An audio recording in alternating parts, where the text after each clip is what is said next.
आज हम आपको बॉलीवुड के बीते जमाने के एक स्टार के बारे में बताने जा रहे हैं। तकरीबन 4 दशक लंबे करियर में इन्होंने तोहफा, हिम्मत वाला, कारवां, परिचय, मवाली समेत कई हिट फिल्मों में काम किया है। तो अब तक तो आप समझ ही गए होंगे कि यहाँ हम किसकी बात करने जा रहे हैं। तो यहाँ हम बात करने जा रहे हैं महत्वपूर्ण स्टार जितेंद्र की। अपने अनोखे डांसिंग स्टाइल की वजह से लोग उन्हें जंपिंग जैक बुलाते थे।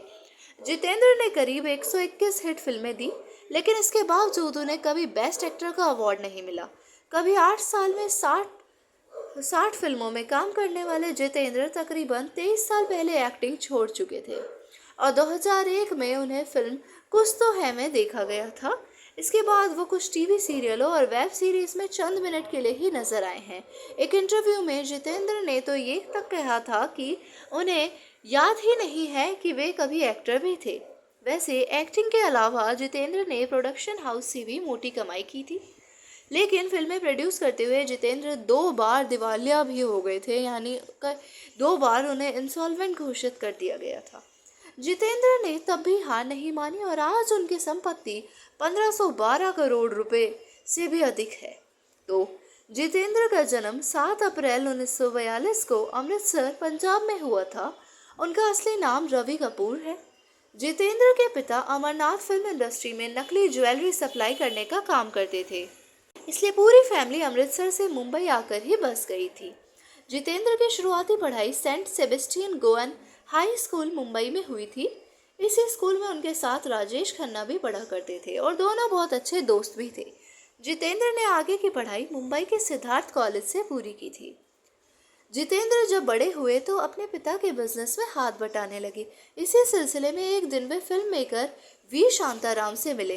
फिर अक्सर ज्वेलरी सप्लाई के सिलसिले में जितेंद्र का शांताराम की फिल्म कंपनी में आना जाना लगा रहता था और इसी दौरान उनके मन में हीरो बनने की इच्छा जग गई थी।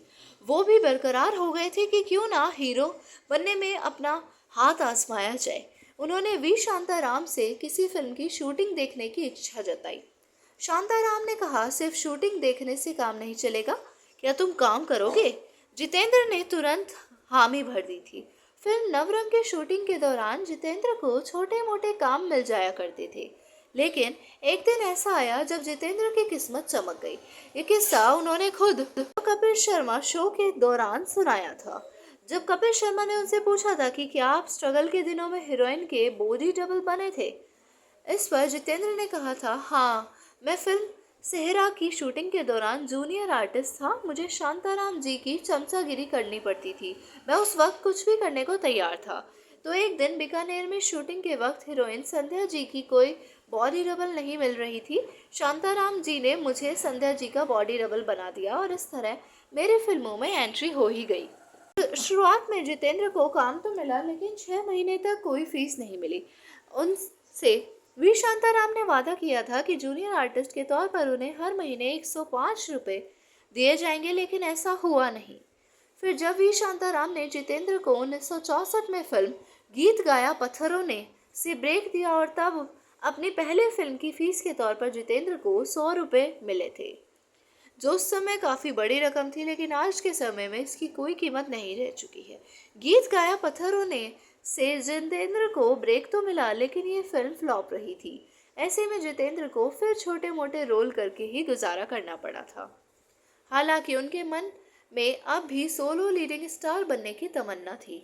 1967 में रिलीज हुई फर्ज जितेंद्र के करियर की पहली हिट फिल्म साबित हुई थी, लेकिन बतौर लीड स्टार फिल्म इंडस्ट्री में जमना उनके लिए काफ़ी आसान नहीं था। एक बार फिल्म मेकर सुबोध मुखर्जी ने जितेंद्र से कहा कि वो उन्हें लेकर एक सोलो हीरो फिल्म बनाना चाहते हैं। जितेंद्र खुश हो गए, लेकिन तभी सुबोध ने एक शर्त रख दी। उन्होंने कहा, मैं फिल्म तभी बनाऊंगा जब हेमा मालिनी इस फिल्म में काम करेंगी। दरअसल उस दौर में हेमा मालिनी का स्टारडम किसी मेल सुपर स्टार से कम नहीं था और हेमा जिस फिल्म में होती थी उसके सफल होने की गारंटी 100% थी। जितेंद्र भी ये बात भाप गए, अगर हेमा उनकी हीरोइन बन जाए तो उनकी भी नैया पार लग जाएगी और वो भी बतौर हीरो स्थापित हो जाएंगे। मगर ये इतना आसान नहीं था। उस समय हेमा के करियर के फैसले उनकी मां जया चक्रवर्ती लिया करती थी, जब जितेंद्र ने उन्हें फिल्म के बारे में बताया तो उन्होंने साफ मना कर दिया। जितेंद्र उनके पीछे पड़ गए और कहा, आपकी बेटी अगर मेरे साथ फिल्म कर लेंगी तो मेरा करियर बन जाएगा। आखिरकार जया मान ही गई। जितेंद्र ने यह बात सुबोध मुखर्जी को बताई और उन्होंने झट से हेमा को फिल्म में साइन कर लिया था। आगे मामले में ट्विस्ट तब आया जब सुबोध मुखर्जी ने फिल्म में जितेंद्र के बजाय शशि कपूर को हीरो के तौर पर साइन कर लिया। ये बात जानकर जितेंद्र के पैरों तले जमीन खिसक गई।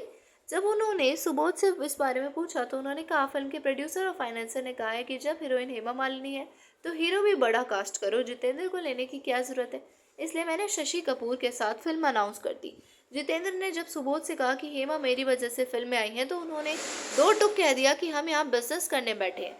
जितेंद्र इस बात से मायूस हो गए, लेकिन इसी दौरान एलवी प्रसाद ने उन्हें फिल्म जीने की राह का ऑफर दिया। ये फिल्म सुपरहिट हो गई और जितेंद्र चमक गए, जबकि हेमा और शशि कपूर स्टारर फिल्म अभिनेत्री बॉक्स ऑफिस पर फ्लॉप साबित हुई थी। जितेंद्र ने एक इंटरव्यू में ये भी कहा था कि वे पहले खूब सिगरेट और शराब पीते थे, लेकिन 22 साल पहले ही ये सब चीज़ अब वो छोड़ चुके हैं, क्योंकि उन्हें अपने जीवन से सीख मिल गई। अभी का वीडियो को देखने के लिए बहुत बहुत धन्यवाद और आभार। चैनल को लाइक, शेयर और सब्सक्राइब करना मत भूलिएगा।